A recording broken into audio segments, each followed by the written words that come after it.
Como les dije, vamos a estar comenzando una pequeña serie, una serie nueva, mejor dicho. Hemos dedicado bastante tiempo a estudiar diferentes tipos de series y esta tercera serie está conectada, está relacionada con las dos primeras. La primera fue acerca de quién es Dios, o en otras palabras, su naturaleza, ¿verdad? Hemos visto lo que llamamos teología propia, según la doctrina, y es Dios. Su carácter, sus atributos, su deidad, es lo que hemos observado en la primera serie. Y en la segunda serie hemos visto quién es el hombre, ¿no es cierto? Cómo fue constituido, la caída, el pecado, la maldición, el castigo, la disposición de Dios hacia los pecadores. Ahora, en esta tercera serie, estaremos observando qué hace que Dios y el hombre vuelvan a tener otra vez una relación perfecta. ¿Sí? O sea que en el orden sería, estuvimos viendo primero al único Dios verdadero, hemos visto ya la verdad acerca del hombre y ahora vamos a hablar acerca de un evangelio glorioso o un glorioso evangelio. ¿Sí? Y tal vez hace unos años atrás vimos una pequeña serie que se llamaba ¿qué es el evangelio? ¿Recuerdan esa serie? ¿Qué es el evangelio? ¿No es cierto? Bueno, vamos en cierta forma a recapitular eso, pero lo vamos a ver parte por parte. ¿Por qué digo eso? Porque vamos a estar tratando temas que son maravillosos acerca de lo que logró y lo que hizo Cristo en la cruz. O sea que vamos a hablar de la salvación, vamos a hablar del dilema. Hoy precisamente el tema que vamos a tratar tiene que ver con el dilema divino y el evangelio. Hay un dilema. Si Dios es el creador, si Dios es santo y justo, si Él es perfecto, Él es amor, es lo que es. Nosotros somos sus criaturas. Él nos creó con un propósito, pero nosotros tenemos un problema, somos pecadores, hay maldad en nuestro corazón, tenemos una disposición de nuestro corazón a hacer lo que no le agrada a Dios. Y entonces, ¿cuál es el dilema? ¿Cómo Dios, siendo el creador, siendo santo, siendo justo, puede perdonar a los pecadores y seguir siendo Dios o seguir siendo justo? Bueno, ese es el tema que vamos a tratar ahora. Como ya sabemos quién es Dios y como ya entendemos quiénes somos nosotros, entonces entendamos cómo se logró esa reconciliación entre Dios y entre el hombre y Dios, dos enemigos por causa del pecado. Y vamos a estar viendo varios temas. Por ejemplo, dentro de los temas vamos a estar observando cuál es el motivo, qué le motiva a Dios para salvarnos. Tú puedes preguntarte, pero Señor, ¿qué es? ¿Viste algo bueno en mí? ¿Viste que en el futuro yo me voy a portar bien, voy a ser una buena persona? ¿Qué es lo que le motiva a Él? Y vamos a estar observando realmente cuáles son sus motivaciones, porque nosotros podemos suponer mucho, y la mayoría de nuestras suposiciones se basan ¿en qué? En que tenemos algo bueno en nosotros. Pero ya vimos en que la verdad acerca del hombre radica en que la depravación o el corazón caído que tenemos es tremendo. Así que Dios no nos salva porque tengamos algo bueno en nosotros. Él nos salva y nos vamos a ver ese tema, si Dios lo permite, la semana que viene, acerca de por qué lo hace.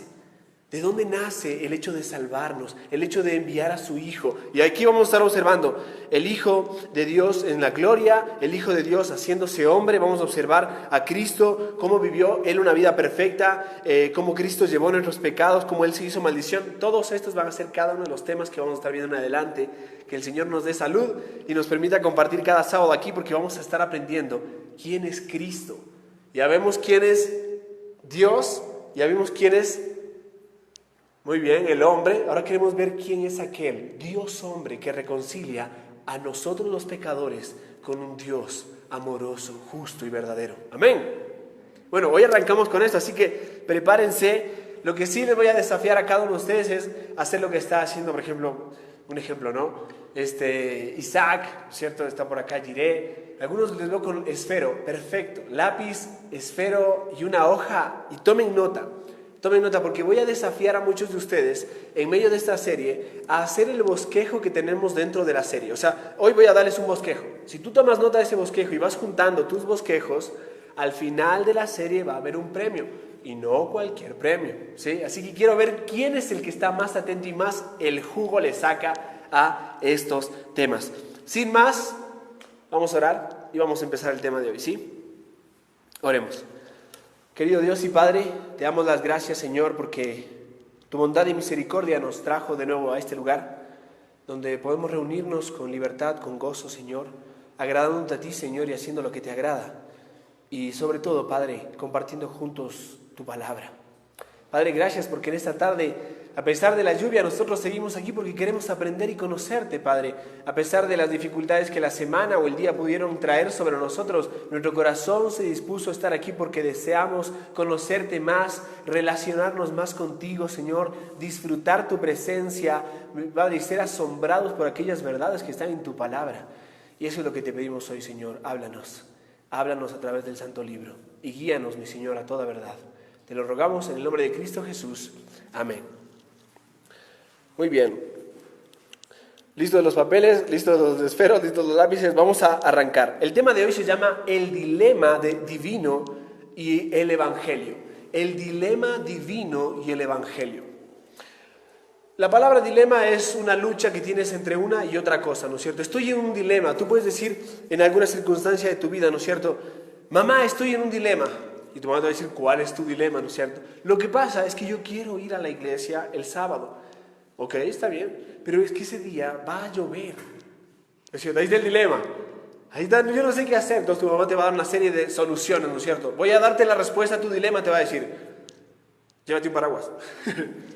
Una respuesta, ¿no es cierto? Puedes encontrar varias. Alguien te puede decir, ay no, mijito, se va a enfermar, no te vayas, ¿verdad? Pero el asunto es que es un dilema y hay que buscar alguna respuesta a este dilema. Ahora, cuando hablamos del dilema divino y el evangelio, debemos entender lo que te expliqué hace un ratito. Dios es y el hombre es, y esto trae un dilema tremendo. Dios es justo y santo y el hombre es pecador y caído. Entonces tenemos un problema. ¿Qué hacemos? Bueno, en las Escrituras estas nos enseñan que Dios es evidentemente santo. Y cuando decimos que Él es santo, ¿qué significa? Separado, apartado, con un propósito, alguien totalmente puro, no 100% puro, porque eso es un porcentaje, sino verdaderamente santo. En Él no hay pecado. La Biblia dice que Él es justo, no que trata de hacer justicia diariamente, de vivir una vida justa, no, Él es justo. La Biblia dice que Dios es digno de todo amor, Él debe ser amado y reverenciado. La Biblia dice que Él debe ser obedecido. Si preguntamos por qué Dios creó al hombre, la respuesta es para que el hombre le dé toda la gloria a Dios y disfrute de Dios por siempre. Tú puedes preguntarte, ¿no? ¿Por qué Dios me hizo? Me hizo para su gloria. Para su gloria, ese es mi propósito. Esta semana veía con uno de ustedes, alguien que aprecio mucho, en medio de un discipulado, y hablamos de esto. Las cosas temporales son temporales. Se centran en la meta que tengo para mañana, la meta que tengo para más tarde, el desafío que tengo para este año, ¿no es cierto? Pero las cosas eternas son eternas, perdurables, permanecen. ¿Dónde están puestas tus objetivos y tus metas? ¿En las cosas eternas para las que Dios te creó? ¿O en las cosas temporales para las cuales muchas de las veces vivimos diariamente, nos enfermamos, nos frustramos y nos cansamos? Si están en las eternas, están en el lugar correcto. Si no están en las cosas eternas, redefine y observa por qué haces lo que haces o para quién lo haces. ¿Es para la gloria de Dios o no? También en las Escrituras aprendemos que el hombre, ya lo observamos, aunque fue creado bueno, Dios nos creó, la Biblia dice, no solo buenos, Dios nos creó buenos en gran manera. O sea que cuando Dios nos creó, Él nos creó buenos en gran manera. Él miró toda su creación y dijo, mira ese sol, mira los astros, mira las estrellas, oye, mira las plantas, mira los animales, y todo decía, bueno. Pero cuando creó al hombre como su última parte de la creación o la cúspide de la creación, Dios miró y dijo, buenísimo. Esa es la forma de expresión. Aunque Dios nos creó así, nosotros nos corrompimos. El hombre se corrompió a sí mismo, desafió la ley de Dios y se expuso a sí mismo al juicio divino. Si no cumplimos el propósito por el cual Dios nos creó, entonces nos exponemos al juicio de parte de Dios porque caemos en ser obsoletos. Caemos en ser seres no solo temporales, sino seres que están viviendo para algo que no fueron creados. Y seamos sinceros, si tú tomas una tuerca, ¿no es cierto?, y quieres colocarla dentro de un clavo para que se ajuste, eso no va a pasar. No fue diseñado para eso. La tuerca va con el tornillo, ¿no es cierto? Y ojo, esto va a ser loco lo que voy a decir, pero es lógica. Y eso es lo que está pasando en la actualidad ahora. La lógica ya no tiene sentido. Aún la ciencia para muchos ya no tiene sentido. Ahora es ideológico el asunto. Bueno, Dios vuelve a colocar su verdad como un pilar inconmovible, un pilar, una roca sólida que nada puede tumbarlo. Cielo y tierra pasarán, pero mi palabra no pasará. ¿Por qué? Porque en un mundo lleno de ideologías, nosotros vivimos por una verdad permanente. No por ideas, por verdades absolutas. Dios es eterno y su verdad es permanente. Ahora, pensando en esto, nos hemos expuesto al juicio divino. En este estudio, en esta serie que vamos a llevar, vamos a descubrir la asombrosa obra de Dios para reconciliar consigo mismo al hombre caído. Debemos saber algo, que por más que nosotros nos esforcemos y nos esforcemos por tratar de arreglar lo que se rompió con Dios, la relación que se rompió con Dios, no podemos hacerlo. No podemos. Es simplemente por nuestra naturaleza. No solo porque no queremos, que ya eso ya es notorio, el hombre no quiere tener una relación con Dios, quiere vivir a su manera, quiere vivir bajo sus pasiones y sus deseos, y eso le lleva a más esclavitud. Pero Dios ideó todo un plan, llamado así, el plan eterno de redención, donde un cordero se dispuso como un cordero inmolado antes de la fundación del mundo para ser el cordero de Dios que quita el pecado del mundo. Mira eso ¿dónde pasó? Allá en la eternidad. Qué sabio que es Dios, qué maravilloso, qué grande que es Dios. Así que, primer punto, ¿estás tomando nota? El dilema divino. Primer punto, el dilema divino. Obviamente que en la palabra de Dios, el más grande de todos los dilemas que podemos encontrar o al que nos podemos enfrentar es: Dios es justo, por tanto debe actuar de acuerdo con las más estrictas normas de su propia justicia, absolviendo al inocente o perdonándolo y condenando al culpable. Si Él perdona al culpable y no castiga cada infracción de la ley y cada acto de desobediencia, entonces Él sería injusto, ¿verdad? Sería un juez corrupto, ¿no es cierto? De esa clase de jueces que a uno le indigna acá en la tierra, ¿no es cierto? Esa clase de jueces que de pronto, de un día para otro, dijo, no, las pruebas no son válidas, las evidencias no son válidas, así que vamos a dejarlo libre a este asesino. Y uno dice, espérense, aquí hubo plata, ¿no es cierto? Aquí este juez se vendió, este juez no es justo, es un juez corrupto. Bueno, si nosotros viéramos a Dios perdonar pecadores que merecen ser condenados, alguno podría pensar, oye, ¿eso no es ser un juez corrupto? Ese es el dilema. Aquí está un dilema. Sin embargo, si Él actúa con justicia para con todos los hombres, si les da exactamente lo que cada uno merece, amados jóvenes, si Dios nos diera a nosotros lo que merecemos, no solo no estaríamos aquí, sino que estaríamos terriblemente condenados y sufriendo en pena eterna. ¿Saben por qué? Porque lo único que hemos recibido nosotros hasta ahora es lo que no merecemos: su amor, su perdón, su gracia, su misericordia. ¿Tú lo mereces? Claro, me lo gané, yo me porto bien todos los días. Yo le hago caso a mi mamá y a mi papá. Yo nunca digo una sola mala palabra. Y cada vez que alguien necesita un favor y una ayuda, yo estoy primero. ¿Es verdad? Aparentemente podríamos llegar a cumplir ese estándar a diario. Pero aún, si infringimos en una pequeña cosa la ley de Dios, nos hacemos culpables de toda la ley, de haber infringido toda la ley. Es lo que dice Santiago. Si tú obedeces todo, pero infringes en un solo punto, te has hecho culpable de toda la ley. ¿Por qué? Porque nadie puede salvarse por las obras de la ley. Nadie se salva por lo que pueda hacer o lo que pueda alcanzar o sus capacidades. Por eso, todos los hombres serán condenados. Si Dios nos tomara en cuenta nuestros pecados, seríamos condenados. ¿Cómo puede Dios ser justo y mostrar misericordia con aquellos que deberían ser condenados? Es un dilema, ¿verdad? Estamos ahí entre la espada y la pared. ¿Cómo puede ser esto? Bueno, Romanos capítulo 30, verso 26 dice esto: ¿cómo puede Dios ser justo y el que justifica al hombre pecador?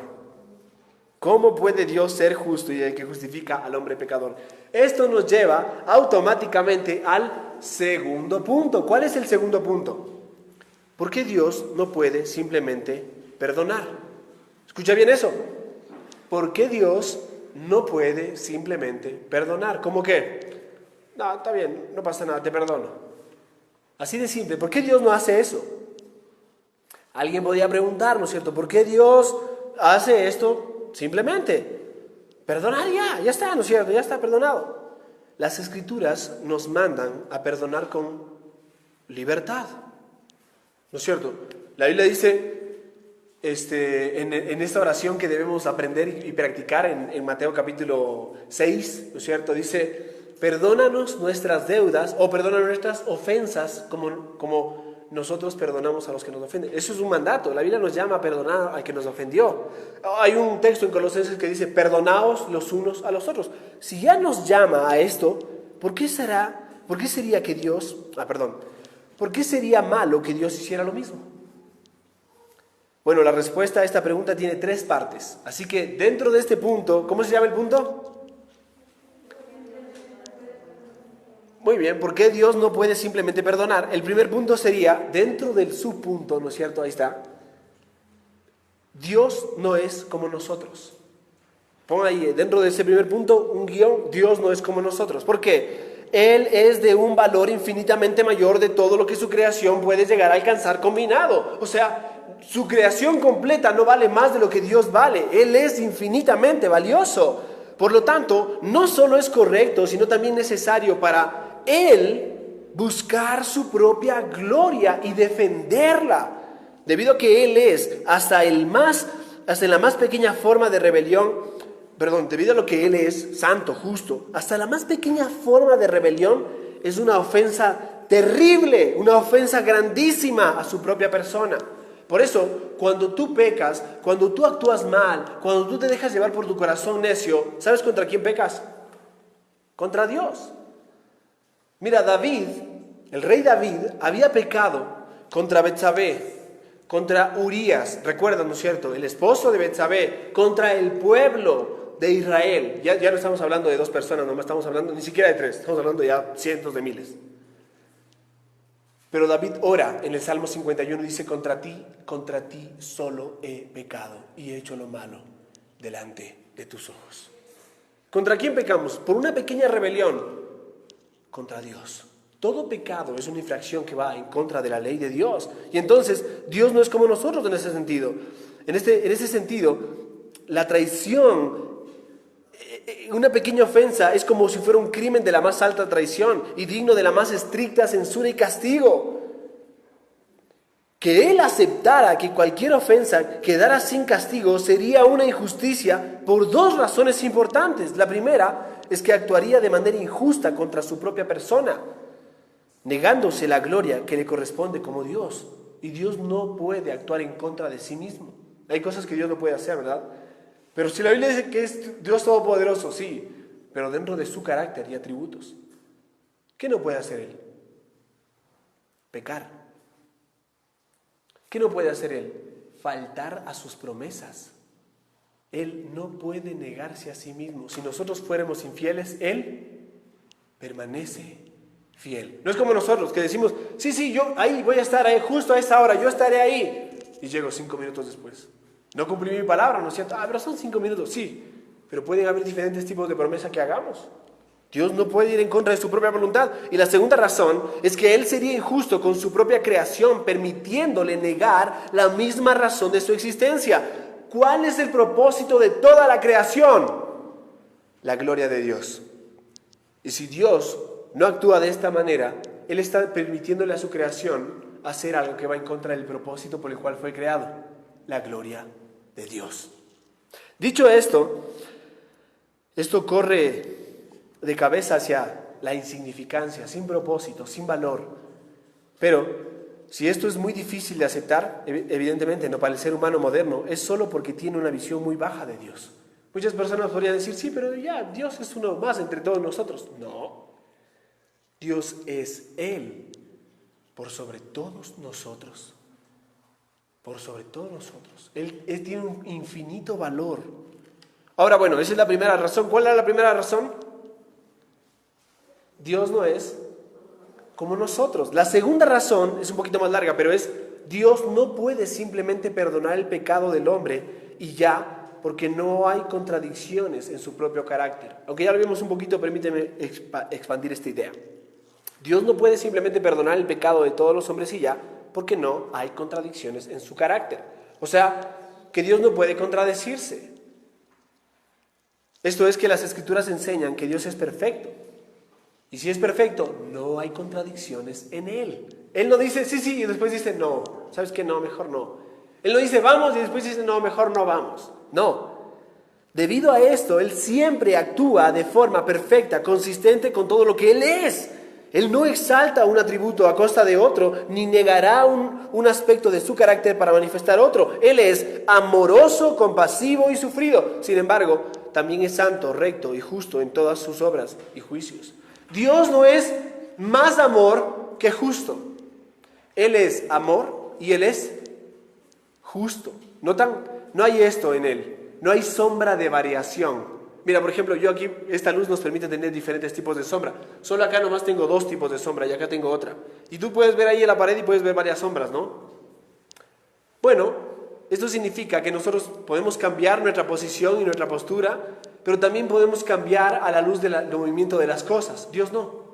Él no tiene otra luz fuerte que le haga sombra. Él no cambia. Él sigue tal y cual como ha estado desde siempre y hasta siempre, porque Él es perfecto, no cambia, es inmutable. Es inmutable. Ahora, dicho esto, no puede negar su santidad en nombre del amor y no puede ignorar su justicia para ejercer misericordia.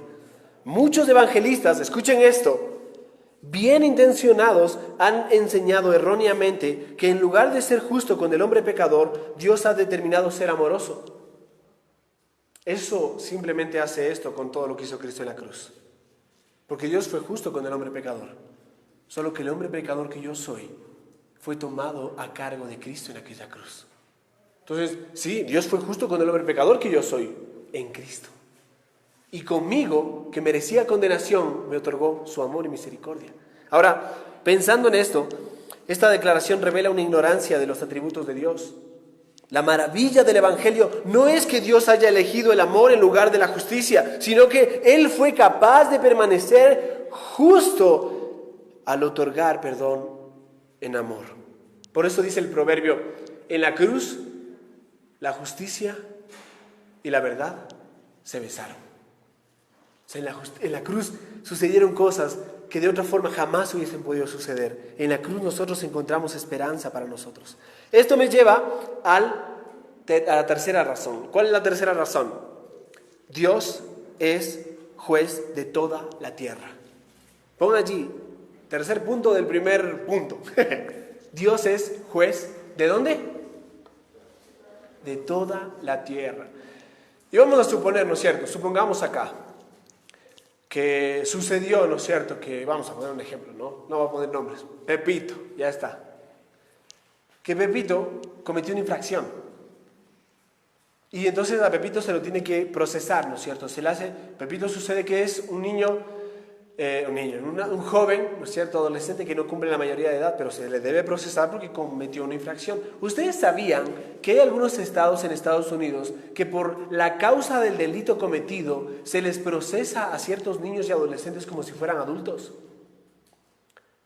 Y hay delitos y delitos, ¿no es cierto? Un delito puede ser cruzarte una luz roja, ¿no es cierto? Eso, es que nadie me vio. Sí, pero tú cometiste un delito. Pero también hay otro tipo de delitos. Hay un montón de tipos de delitos que a veces nosotros no nos damos cuenta, ¿eh? Nos cae el balde de agua cuando cumplimos 18 y decimos, uy, ahora sí, si cometo algún delito me voy a la cárcel. ¿Te ha pasado eso? ¿Cuántos tienen 18 acá? Levante la mano. O más de 18. Bueno, tenemos un número fuerte, ¿no es cierto? No cometerán delitos, cuidado. No, pero ¿saben cuál es el punto con eso? Que si te procesan y hallan que la causa del delito fue grave, tú debes cumplir una sentencia.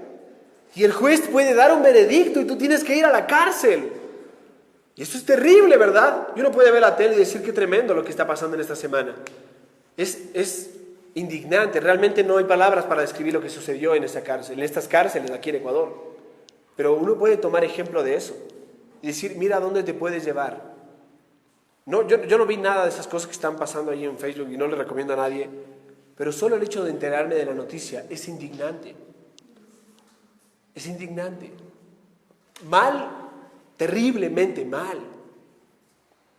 Pero aún ahí nosotros podemos decir, hay un juez que está sentado en su trono y un día juzgará. ¿Por qué? Porque Dios es el juez de toda la tierra. Dios es el juez de toda la tierra. Le corresponde observar que la justicia sea hecha, que el mal sea castigado y que el bien sea vindicado. No será apropiado que el juez celestial perdonara al malvado. Así que no sería apropiado que un juez terrenal perdonara a un criminal tampoco, que es culpable frente a una corte.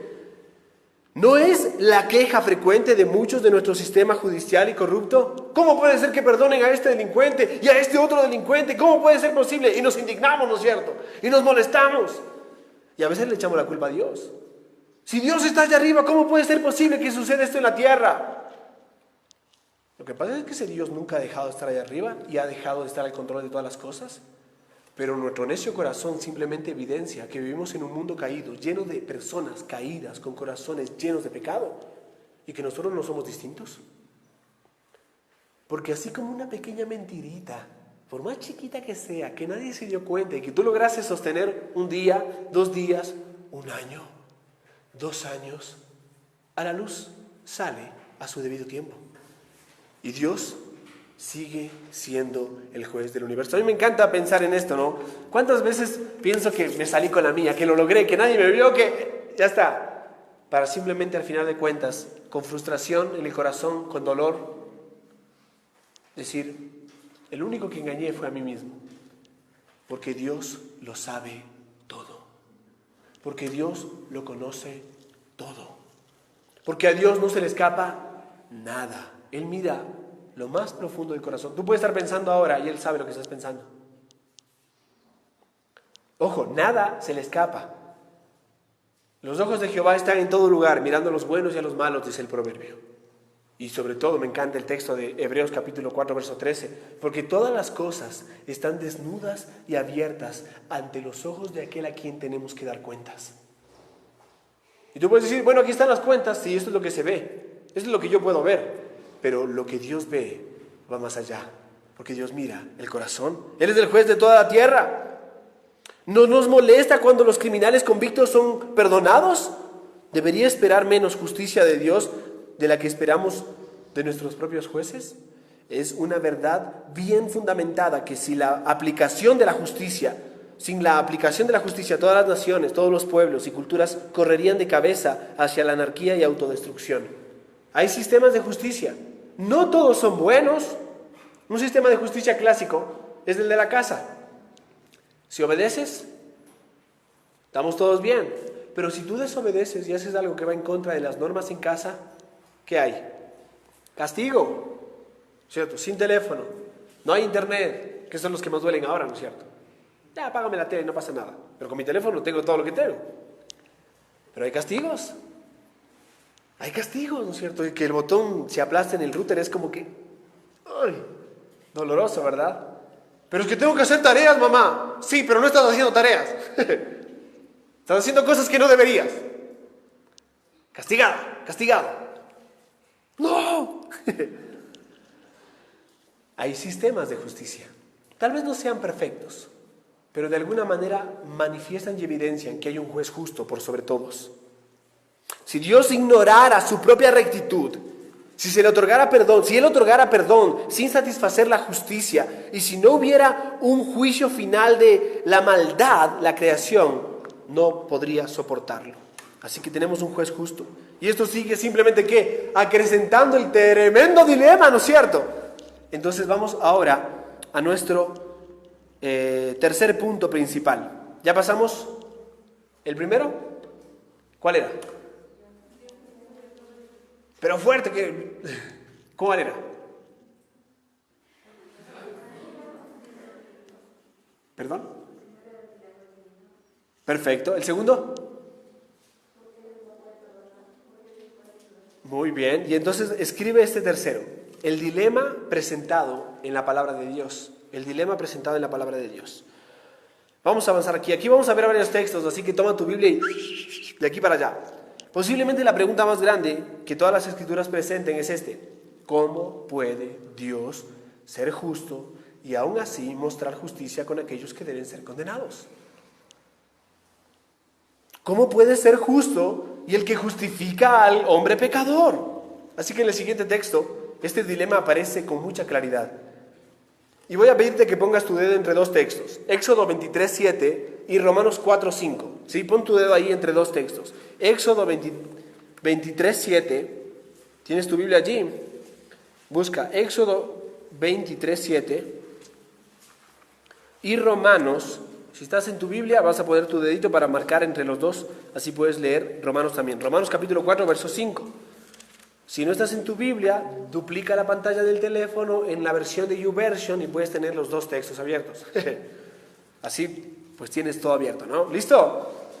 Mira, en ese texto que vamos a leer, en estos dos textos, vamos a encontrar ejemplos excelentes de este dilema del que te estoy hablando. ¿Cómo puede Dios ser justo y aún así justificar al malvado, perdonar al malvado?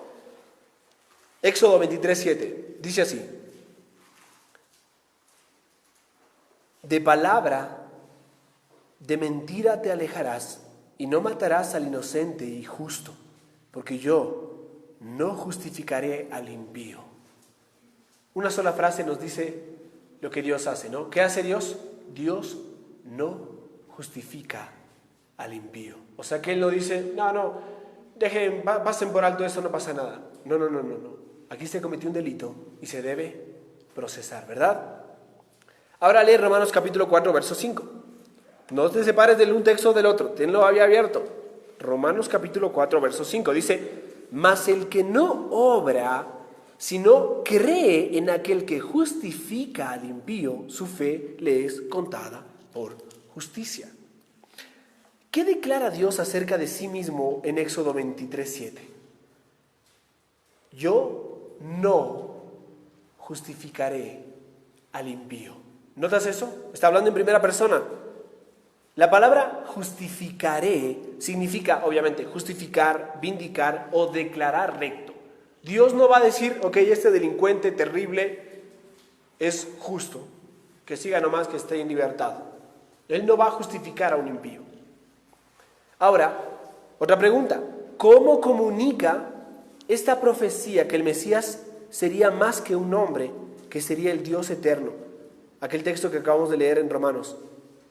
Aquel que justifica al impío. Parece una contradicción, ¿verdad? Dice, yo no justificaré al impío. Pero en Romanos, ¿qué dice? Que justifica al impío, ¿no es cierto? Vamos a leer Romanos otra vez. Romanos capítulo 4, verso 5 dice: sino que cree que justifica al impío. ¿Sabes? La palabra justifica en este texto, en Romanos, significa declarar justo o absolver. Es una declaración juramentada, o sea, es como bajo un cargo. Como un juez declara o absuelve a alguien que merece castigo. Otra pregunta es, ¿cómo es que estos dos textos ilustran este dilema que tenemos?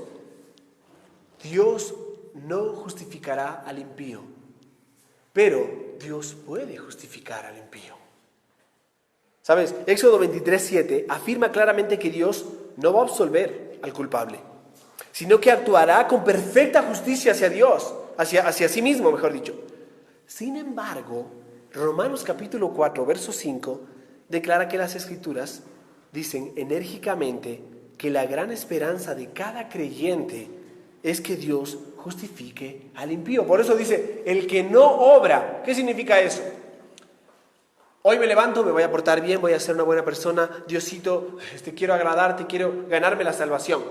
No, el que no obra, sino que cree, su fe le es contada por justicia.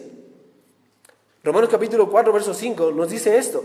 ¿Cómo puede ser verdad ambas declaraciones? ¿Hay una contradicción en la Biblia? Alguien podría preguntar, oye, la Biblia se contradice, ¿no es verdad? No, no se contradice. Porque Proverbios, mira más adelante, voy a tratar 3 textos. Estamos en Éxodo y Romanos, ahora vamos a Proverbios, capítulo 17, verso 15. Ya puedes soltar Romanos, un ratito nomás, después volvemos. Proverbios 17, 15. Ahí se encuentra una de las ilustraciones del dilema divino más poderoso de todas las Escrituras. Mira lo que dice Proverbios 17, 15. ¿Qué verdad se encuentra en ese texto?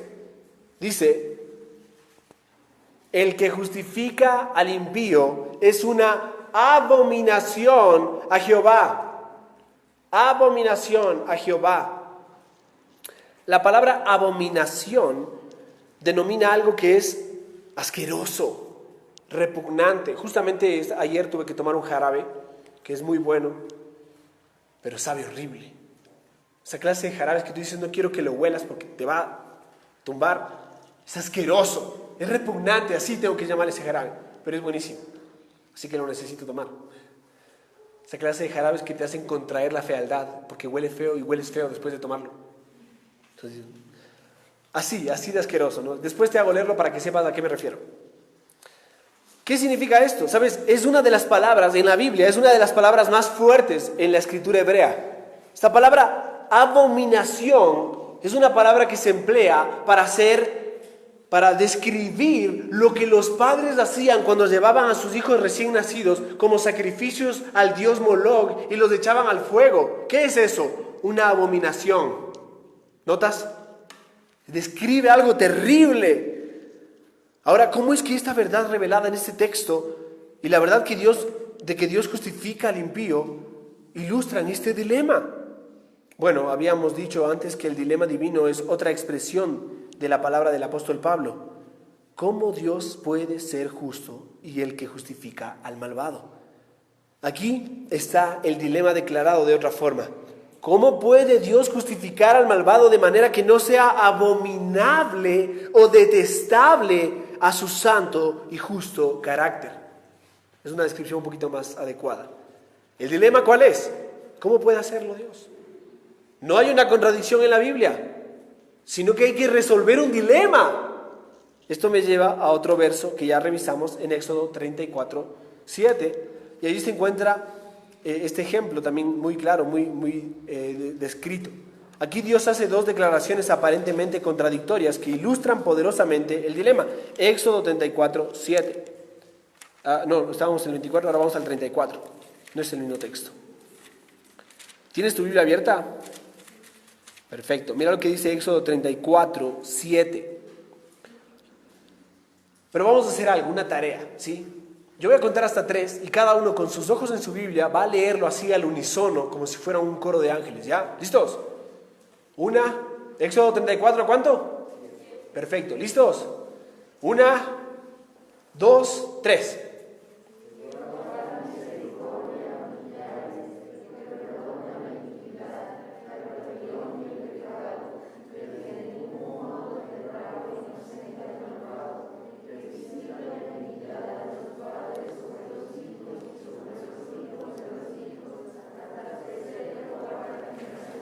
Wow, muy bien, lo hicieron muy bien. Bueno, este texto nos muestra un asunto. Aquí en este mismo texto se encuentra lo que aparentemente parece ser una contradicción, pero es un dilema. Ahora, presten atención acá porque yo sé que muchos estaban atendiendo a lo que estaban leyendo, pero sé que a veces es difícil la primera lectura prestarle ojo. Escuchen a la lectura. Que guarda, hablando de Dios, misericordia a millares. Me encanta esta frase. En otras versiones saben que dice, Dios extiende su misericordia a más de 1000 generaciones. Eso significa, proclama, dice el texto, que perdona la iniquidad, la rebelión y el pecado, y que de ningún modo tendrá inocente al malvado. ¿Notas eso? ¿No es contradictorio? ¿Cómo puede Dios decir esto? Que perdona la iniquidad, la rebelión y el pecado, y que de ningún modo tendrá inocente al malvado. Y obviamente dice que visita la iniquidad de los padres sobre los hijos y sobre los hijos de los hijos hasta la tercera y cuarta generación. Solo quiero que veas aquí un balance de algo, porque hay muchas cosas que decir de este texto. La primera es esta, que Dios manifiesta su misericordia sobre 1000 generaciones. Y la segunda es que Dios, como juez justo, visita la maldad sobre los padres, sobre los hijos, 4 generaciones. Mira la diferencia.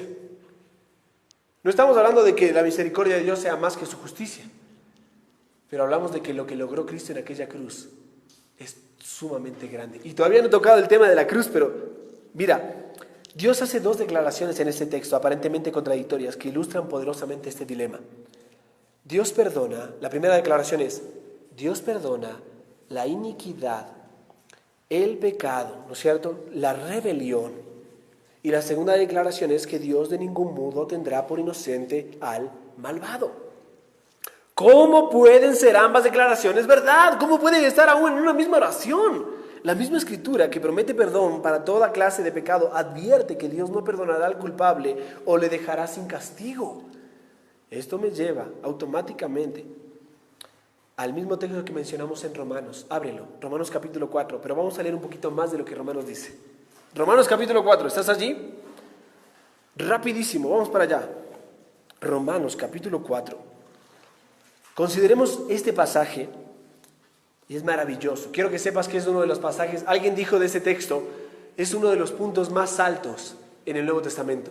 ¿Viste como cuando estás aquí en Machachi, no es cierto? ¿Cuál es uno de los puntos más altos aquí en Machachi?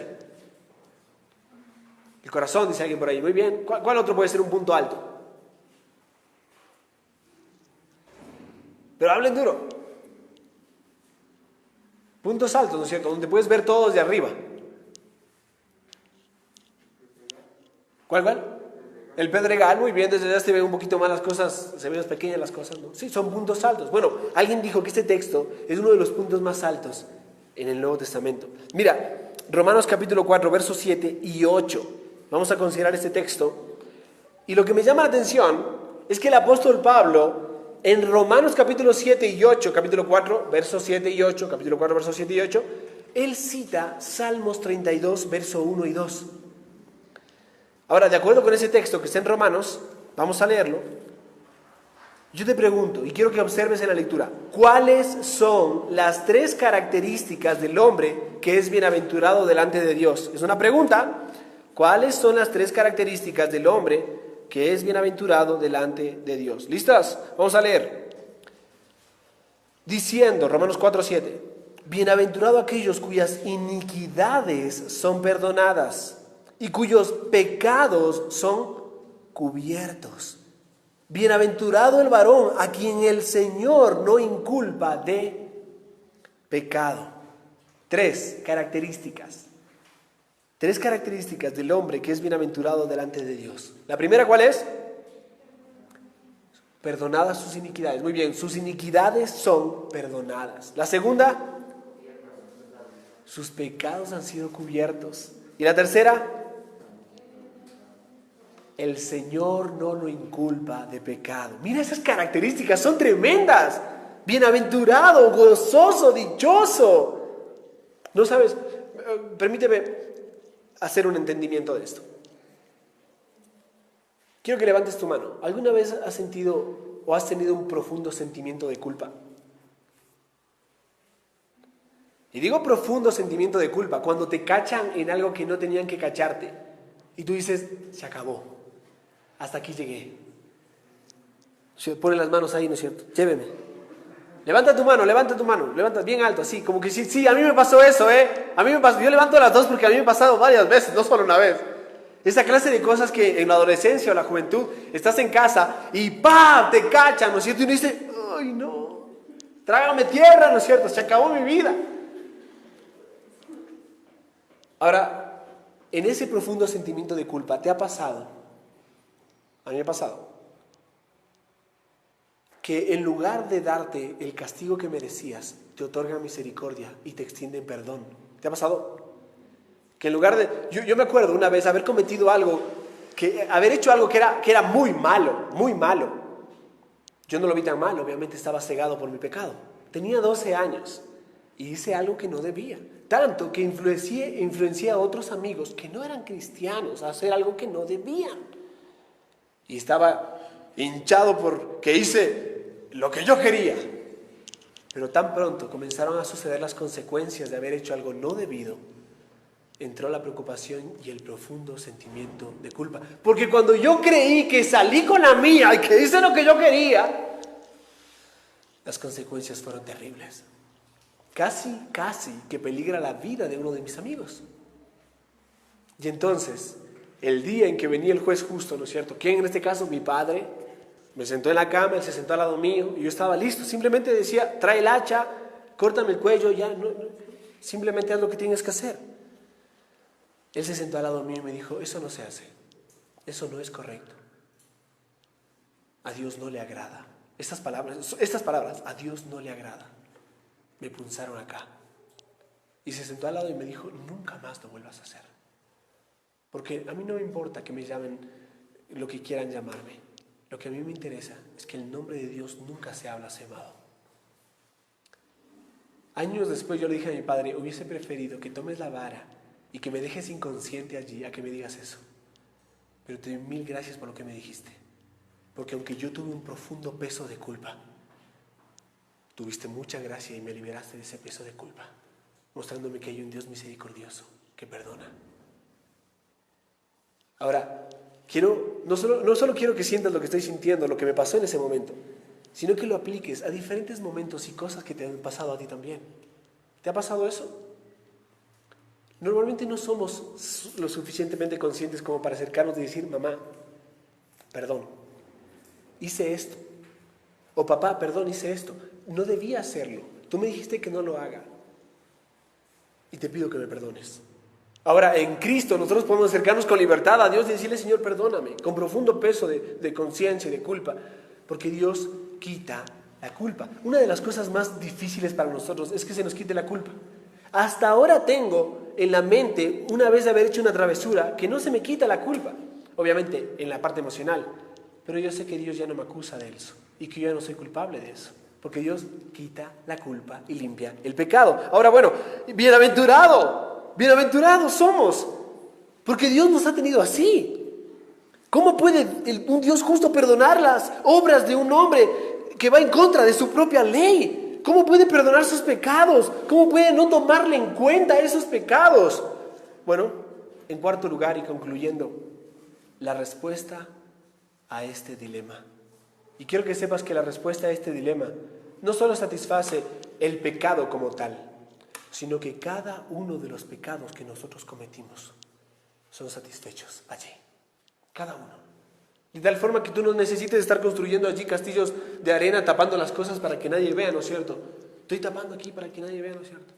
¿Sabes? A la larga o a la corta, el muerto se encuentra ahí mismo y se va a mostrar. ¿Sabes? Hace unos años atrás, tristemente, un muchacho se ahogó en un campamento. Y parecía que se perdió y que desapareció. Claro, eran varios chicos que estaban ahí adentro, estaban como locos, no podían nadar, se dieron cuenta, entraron, nadaron con toda la furia y sacaron a algunos, pero no alcanzaron a sacar a uno. Y ese uno se ahogó y se perdió. Lo buscaron toda la tarde. Al día siguiente, cuando la marea bajó, el muchacho se encontraba en el mismo lugar donde se había perdido, enterrado. Pero ahí estaba. A veces nosotros queremos hacer lo mismo con nuestro pecado. Pero en el mismo lugar donde lo cometes, en tu corazón se va a encontrar. Y vas a tratar de taparlo. Pero cuando baje la marea, va a seguir allí mismo. Yo sé que es una historia muy triste, pero ilustra muy fuertemente lo que hace el pecado en nuestro corazón. Nos hace pensar que podemos taparlo, que nadie lo sabe, que nadie lo ve, ¿no es cierto? Satanás es muy astuto y él dice, dale nomás, un momento para ti también. Pero es triste cuando la marea baja y encuentras tu pecado. Y encuentras que no solo tú ves tu pecado, sino que todos pueden verlo. Por eso, he aquí la respuesta a este gran dilema. Y quiero que seas muy sensible a esto, porque esta es la puerta al Evangelio. Una de las más grandes declaraciones de la palabra de Dios es que nada es imposible para nuestro Dios. No hay nada imposible para Él. Si ya no es imposible para Él mirar lo que hay en nuestro corazón, ¿cuánto más sanar lo que hay en nuestro corazón? No es imposible para Él. No es imposible renovar y darnos un corazón nuevo. Bienaventurado el hombre cuyos pecados no los han contado, cuya culpa es quitada. Bienaventurado. Esta verdad se revela más claramente en la forma en que Dios mantiene su carácter justo al perdonar al hombre pecador, porque Dios se hizo hombre, porque Dios cargó, en este caso en Cristo, los pecados de su pueblo en aquella cruz. Cristo sufrió el juicio divino, fue decretado en contra de ellos, a través de su sufrimiento y muerte en la cruz de su pueblo. Dios satisfizo las demandas de su propia justicia en contra de ellos y aplacó su propia ira en contra de ellos, para que su misericordia hacia ellos pudiera ser perfectamente consistente con su justicia. Así que cuando Dios te perdonó a ti tus pecados y te otorgó su misericordia. Su justicia seguía a la par, porque alguien más cargó tus pecados y llevó tu muerte y murió por ti en tu lugar, donde tú y yo debíamos haber muerto. Si tú estás en Cristo, dale gracias a Dios por eso, porque bienaventurado aquel que no se le tome en cuenta sus pecados. Ya no se los toma en cuenta. Está en la cuenta de Cristo nuestros pecados y en Él han sido perdonados. Bienaventurado aquel. El gran dilema: ¿cómo puede Dios ser justo y aún así justificar al malvado? Ha sido resuelto ahora. ¿Cómo? Por medio del Evangelio de Jesucristo. Él mismo, el mismo Dios, que rectamente condena al malvado, se hizo hombre y murió en lugar del malvado. Dios no ignora, no renuncia o pervierte las demandas de su propia justicia para justificar al malvado. En lugar de eso, Él paga las demandas de la justicia a través del sufrimiento y la muerte del Hijo de Dios en el Calvario. Así que Dios no es un juez injusto. Él puede perdonar a un pecador porque alguien más cargó su condena. La cosa no queda absuelta o suelta simplemente porque sí. Es porque hubo alguien que tomó tu lugar. Por eso Dios es justo y el que justifica al impío. Amén. Este solo es la entradita de lo que va a ser cada uno de los aspectos de la gracia del bendito Evangelio que Dios nos ha dado por medio de Cristo. Yo te invito a tener un corazón dispuesto y sensible a cada uno de estos temas y a tomar nota profundamente, aún ahora a reflexionar sobre esto, ya terminando, cuando vuelvas a casa y pensar profundamente en esto. ¡Qué dilema tremendo! Sabes, las cosas que están en nuestro entorno tienden a apagar nuestro interés por las verdades que permanecen. Yo te animo a por un momento dejar que las cosas alrededor tuyo estén apagadas, como tu teléfono, como, no sé, algunas cosas, y simplemente centrarte y pensar: oye, Dios puede perdonar al pecador, Dios puede pasar por alto estos pecados. Sí, ¿por qué? Porque alguien más los cargó. Reflexiona en eso, piensa en eso, porque no es una historia o un cuento de hadas, es algo que fue real, que sucedió hace 2000 años atrás y que sigue trayendo efectos tremendos a tu vida. Por otro lado, si tú ya has sido perdonado, si tú ya eres consciente, Dios ya me perdonó, bienaventurado, ¿no es cierto? Si eres perdonado, como dice 1 Juan capítulo 2, verso 12, me acordé la cita pero no me acordé el texto, dice así, me encanta ese texto: os escribo a vosotros, hijitos, porque vuestros pecados os han sido perdonados en su nombre. ¿Cuántos pueden decir eso? A mí Dios me perdonó mis pecados. Satanás quiere hacerte pensar que no lo hizo. Pero somos, ¿qué? Dichosos, porque nuestros pecados han sido perdonados, no porque nos portamos bien, sino porque han sido perdonados en el nombre de Cristo. Si tú ya has sido perdonado, suelta ese pecado, abandona ese pecado, vive en arrepentimiento, no vuelvas a él. Recuerda que el verdadero arrepentimiento, tenemos que estar en la escuela bíblica de mañana, pero el verdadero arrepentimiento implica dejar el pecado, abandonar el pecado. No es solamente, ay, qué terrible lo que hice. No es emocional solamente. Es una convicción dispuesta a decir, eso está mal, Dios lo odia, yo lo odio y lo he cometido y ahora lo abandono y me entrego hacia Dios. Y ponte a cuentas con Él. Ponte a cuentas con Él. Tu relación con Dios. Y que esta relación determine que estés a cuentas con los que te rodean, tus padres, tus hermanos, tus amigos, cada uno de los que te rodean. Para estar en una relación que solo Dios puede restaurar, hay que estar bien en esa relación. Ponte a cuentas con Él. Si Dios perdona los pecados, entonces pídele que te perdone. Si Dios puede simplemente quitar la culpa y quitar la condena porque alguien más cargó, entonces confiésale tus faltas y tus pecados y no te quedes abrazando esas cosas que te van a la larga podrir y traer condenación. Mira a Cristo y sigue a Cristo. Amén.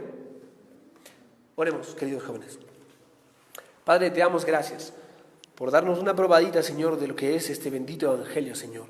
Y por enseñarnos hoy que la respuesta al gran dilema, Señor, se encuentra en la cruz del Calvario, donde Cristo murió para dar vida a todo aquel que en Él cree, Señor.